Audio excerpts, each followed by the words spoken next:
this part of being a granny. I wonder if our grandchildren are in the same class. Which one is yours?"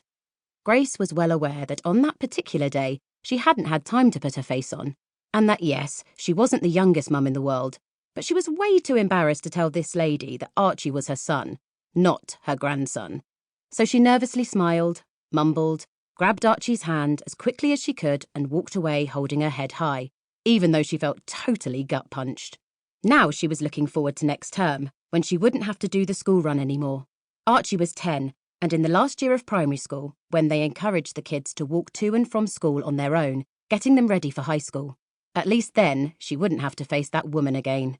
It had played on her mind all evening, and when her friend Monica happened to call her that night, she burst into tears and confided that she'd already felt like a fat old frump, without someone thinking she was a good few years older than she actually was.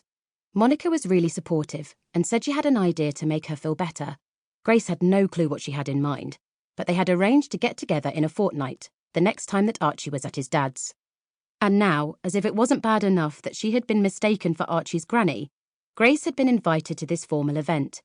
She knew she'd be expected to go, as she'd been told this week that she'd been nominated for an award for her cutting-edge work at the family-run estate agency that she worked at, and she'd been dreading the invitation arriving. But now, on top of her usual nerves, she was worried that tons of other people would obviously think she was way older than she was.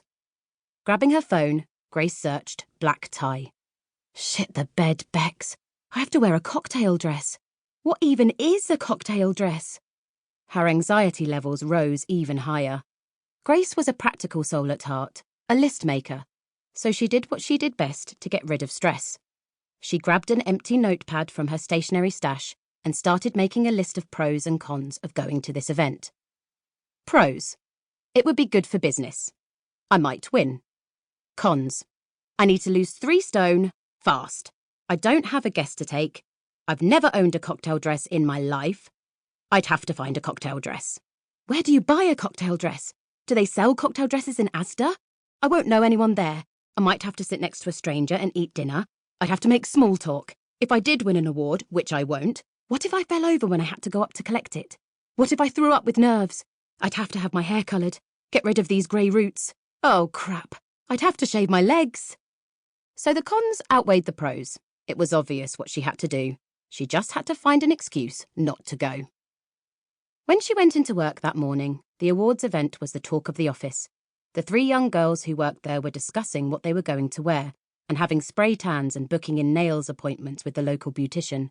Grace's worst nightmare was their big dream. "How exciting," said Melanie, who was the office manager as well as the boss's wife. "Our Grace, nominated for Business Superstar, and the agency nominated for Estate Agency of the Year. We are so proud of you all."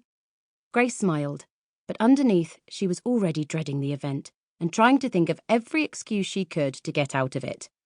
She went over to the desk she used when she was in the office and picked up a pile of particulars that needed putting in some semblance of order, starting to pair photographs with their relevant descriptions.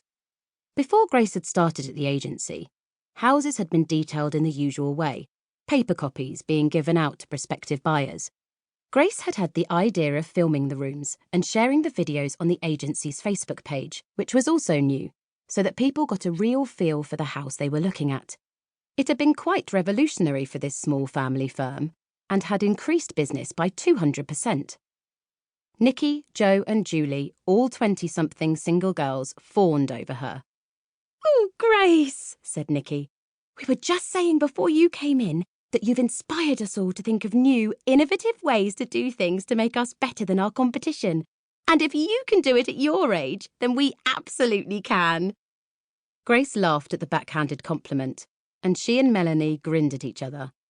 "Seriously, Grace," said Melanie, "we are so delighted since you joined us. It's like a breath of fresh air has wafted through the business. We were very stuck in a rut, too busy to even think about changing things. We really did hit the jackpot when you applied for this job." It was amazing, really, that Grace had been so desperate to get this job so that she could fit work around Archie, and that they were so pleased to get her. It had been a super match, and it had worked out wonders. However, her bosses telling her she'd done a good job was enough for her. She didn't need to go through all the stress of the